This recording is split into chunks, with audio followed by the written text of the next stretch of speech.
So we quickly identify the zero pairs and we're just left with 5 negative counters. So our result is -5. So there are there are different ways to think about this problem, which will make it make sense to you.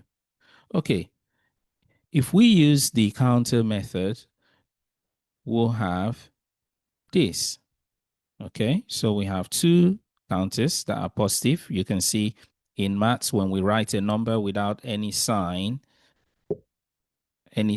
before it, we just know it's positive. Okay, so we have -7 counters and we want to add them. We're adding them. Okay, so we quickly identify the zero pairs and we're just left with 5 negative counters. So our result is -5. Well, let's use the other idea which I showed you. So we have 2, we have add, then subtract. We said these 2 pair, the result of these 2 pair next to each other is negative. So actually we have 2 subtract 7.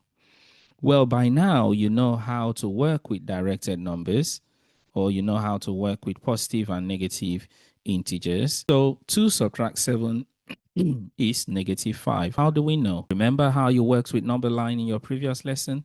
2 subtract 7 means if you were on the number line at 2, subtract 7 means you need to do 7 steps to the left, which will take you to -5.